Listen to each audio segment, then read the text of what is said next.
L'invité du jour. L'invité du jour présenté par Aurélie Véron.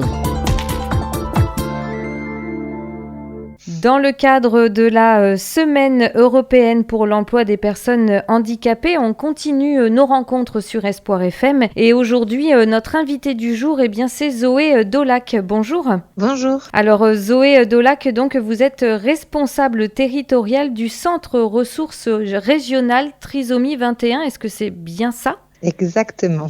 Bon, j'ai réussi. Et donc, est-ce que vous pouvez, pour commencer, nous présenter ce qu'on appelle aussi le CRRR Trisomie 21 ou le centre donc ressources régionales? Oui, du coup, le Centre ressources régionales Trisomie 21 Nouvelle-Aquitaine, c'est une structure médico-sociale assez innovante. L'objectif est de permettre d'accompagner dans la société des personnes de tout âge, déficience intellectuelle avec une particularité aussi pour les personnes porteurs de trisomie 21 et leurs familles. Donc le CRR, en effet, comme vous l'avez dit, c'est le nom plus court et plus facile, moins long, accompagne donc ces personnes et résulte de la transformation des services de 4 associations territoriales qui œuvrent depuis le début des années 80 dans la construction de modalités d'accompagnement inclusif en milieu ordinaire. C'est vraiment important de citer ces associations territoriales départementales puisque c'est de là qu'a été construit le Centre ressources régionales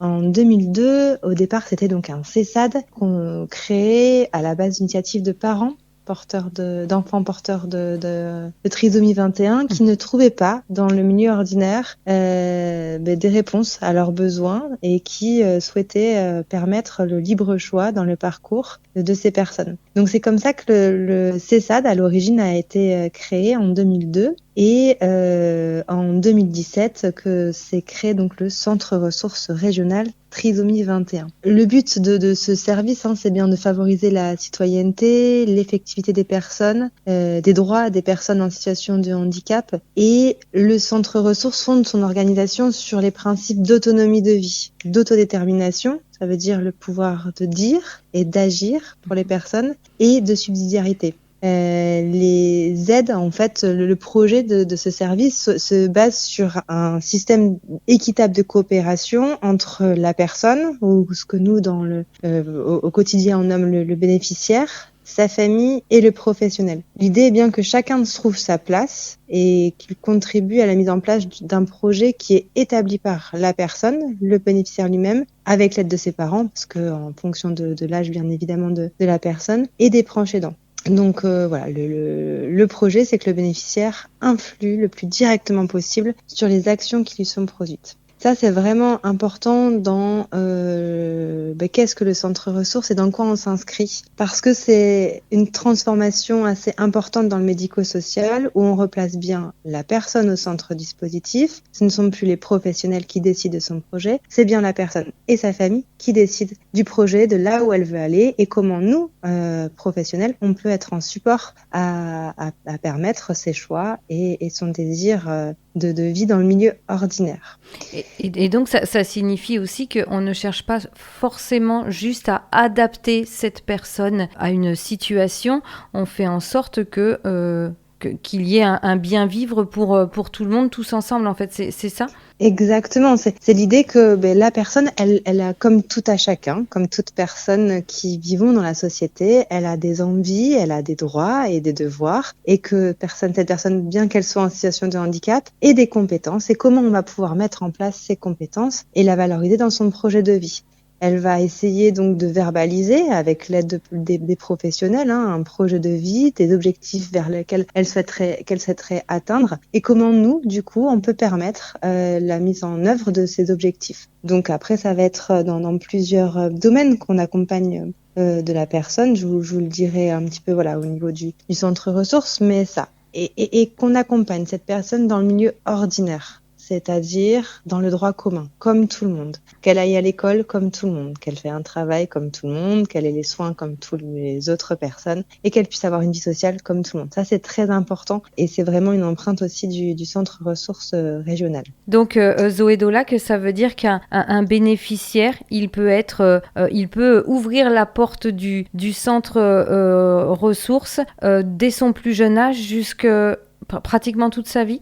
Alors oui, en effet. Alors dès son plus jeune âge, c'est vrai que du coup là, on peut être sollicité. Hein. Là, je l'étais encore la semaine dernière par les maternités et l'hôpital notamment d'Agen. Quand un enfant naît, on est très vite repéré. Autant l'association de parents que le service médico-social. L'idée c'est qu'après, souvent les bébés, quand ils naissent, ils ont besoin de soins importants. Et comment nous, avec les connaissances que l'on a, les professionnels du pôle santé, peuvent accompagner les familles dans ce début de parcours de vie et de parcours de soins qui vont être des moments très importants pour le devenir de l'enfant. Et puis après, on accompagne du coup cette famille, cet enfant qui deviendra adolescent puis adulte dans son chemin de vie et au travers de ses différents projets. Aujourd'hui, l'agrément du centre ressources est un agrément qui a 31 places pour accueillir des enfants de 0 à 25 ans. Cependant, on n'est plus dans un système de place, mais bien on fonctionne en file active, donc ça veut dire qu'on n'a pas de liste d'attente et que le projet du centre ressources est bien de répondre aux besoins de personnes et d'éviter les ruptures de parcours de soins et de prise en charge quels qu'ils soient. Aujourd'hui, on a 31 places qui sont déjà pourvues et comme vous l'avez dit, il y a les adultes parce que après 25 ans, bien qu'on soit adulte, on peut encore avoir besoin de soutien dans la question d'un logement, dans la question de l'acquisition d'un travail. Le centre ressources régional Trisomie 21 fait le choix de poursuivre son accompagnement au-delà des 25 ans avec ces adultes qui ont encore besoin de soins. Aujourd'hui, ça représente une dizaine d'adultes qui sont soutenus dans les projets de leur vie.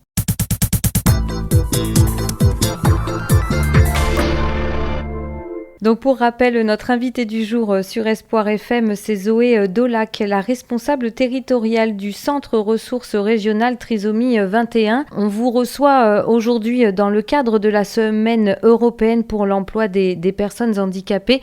L'emploi, c'est un des sujets, je dirais même un des pôles du Centre ressources, mais bien sûr, il y en a différents. Il y en a 4 si je ne me trompe pas, c'est bien ça? Alors, il existe 3 pôles et un autre dispositif qui s'appelle l'assistance au parcours de vie. Donc moi, je suis responsable de ces 3 pôles. En effet, comme vous l'avez dit, donc il y a le pôle école formation de travail, donc qui est particulièrement mobilisé pendant cette semaine européenne de l'emploi des personnes en situation de handicap. Nous faisons diverses actions sur les territoires. Le pôle école formation travail a pour objectif du coup de soutenir et faciliter les voies de scolarisation, donc l'école en milieu ordinaire, de formation professionnelle, le collège, le lycée et puis les autres formations et d'emploi. Tout ça parce que ce sont des sources et vecteurs d'inscription dans la société. Donc l'idée c'est qu'on puisse permettre aux personnes, aux familles et aux professionnels de monter en compétences et d'acquérir une expérience à chaque étape du parcours. Comment, moi, je sais qu'au départ, je vais à l'école, puis au collège, et puis dans le milieu professionnel. Comment, moi, personne en situation de handicap, je peux m'adapter et mettre en œuvre les choses pour pouvoir continuer mon parcours et mon choix de vie. On va également collaborer avec les entreprises, avec les collectivités territoriales et avec toutes les personnes présentes dans l'emploi. Donc ce sont les services publics de l'emploi, France Travail, Cap Emploi, Mission Locale pour l'obtention d'un emploi et le développement des compétences au sein des entreprises ou des collectivités. L'idée c'est que souvent les entreprises ou les collectivités ont besoin d'être rassurées pour pouvoir acquérir et accompagner au mieux une personne dans leur équipe parce que ça ne se fait pas du jour au lendemain. Une personne qui arrive dans un emploi, c'est accompagner l'équipe qui est déjà présente sur qu'est-ce qu'une personne en situation de handicap, porteur de trisomie 21 ou ayant une déficience intellectuelle. Et puis, ça peut être aussi adapté, l'emploi du temps qui peut être proposé en fonction des possibles de la personne, tout en mettant en évidence ses compétences. Donc ça, c'est un pôle qui est présent tout au long de la vie de la personne, avec 4 accompagnateurs de projets inclusifs qui travaillent en fonction des étapes de parcours. Une professionnelle qui est plutôt au niveau de la maternelle et du primaire, une autre primaire collège et puis 2 autres au niveau de la formation puis de l'insertion professionnelle dans le milieu ordinaire. Ensuite, ils sont présents donc le pôle santé, 4 professionnels également, une infirmière, 2 psychomotriciennes et une psychologue. L'objectif, c'est de rendre le parcours de soins du bénéficiaire accessible à lui-même et à sa famille en mobilisant les acteurs de santé du droit commun. Donc, comme j'ai pu le dire, un enfant né porteur de trisomie 21 a nécessairement beaucoup de soins. Les professionnels de ce pôle veillent à l'appropriation de ce parcours de soins. Il peut aussi permettre de former, informer ou sensibiliser les personnes, les parents et l'environnement, les soignants, les médecins, parce qu'on n'est pas tous au fait de tous les handicaps. L'objectif de ce pôle est également de favoriser la prévention et le dépistage tout au long de la vie et de permettre des actions rééducatives et des soins spécialisés. Notre objectif est d'aller toujours chercher dans l'environnement de la personne ce qu'il existe, même en termes de soins. Une personne qui habite à Agen, à Marmande, à Villeneuve ou dans d'autres territoires du Lot-et-Garonne, on va d'abord aller voir autour de chez elle si l'enfant peut bénéficier de soins en orthophonie, de soins en kiné, de soins en psychomotricité et on va essayer d'accompagner la famille dans cette recherche de soins. Dans le cas où il n'y a pas de médecins ou de paramédicaux, parce qu'on reste dans un territoire assez rural où il y a des déserts médicaux dans certaines zones géographiques, le centre ressources viendra en subsidiarité de ces soins pour permettre toujours de permettre à l'enfant d'évoluer dans de meilleures conditions. Et puis le troisième pôle, donc le pôle vie sociale, qui est assez large et assez vaste dans son champ d'intervention. L'objectif est de promouvoir la citoyenneté des personnes, donc de faciliter l'accès aux associations, aux clubs sportifs et aux loisirs quand les enfants sont en bas âge, également au centre de loisirs. C'est vraiment quelque chose sur lequel on a on travaille beaucoup avec les centres de loisirs du Lot-et-Garonne. Puis après, quand la personne devient adolescente, souvent c'est la question des déplacements qui vient. Donc, comment on peut privilégier l'autonomie à travers les déplacements et donc la communication. Prendre un bus pour aller d'Agen à Marmande ou prendre le train et se déplacer de manière autonome. Et après, la question de l'habitat arrive souvent, donc on accompagne des personnes sur le choix d'un mode d'habitat, parce qu'il en existe plein, et puis comment on peut le mettre en œuvre dans la réalité. Et enfin, de manière générale, c'est de faciliter l'accès aux droits communs, donc pour mettre en place les moyens de compensation nécessaires. Ces actions, que ce soit à travers les 3 pôles, ce sont des actions envers les bénéficiaires et la famille, mais surtout à destination de l'environnement. L'objectif du centre ressources, c'est de pouvoir permettre l'accessibilité à l'environnement, c'est-à-dire que une école qui est plus apte à soutenir le projet scolaire d'un enfant porteur de trisomie 21 le sera peut-être après, on fait en tout cas le pari que le sera pour d'autres personnes en situation de handicap. Que nous allions dans les centres de loisirs pour un enfant qui est soutenu par le centre ressources, peut-être pourra permettre également à d'autres de l'être par ailleurs. Que nous allions rencontrer les hôpitaux, les médecins ou les orthophonistes et les psychomotriciens. Nous faisons également le pari que à terme, en fait, ils seront plus aptes et du coup, il y aura moins de résistance. Ça, c'est aussi un objectif du centre ressources et donc des professionnels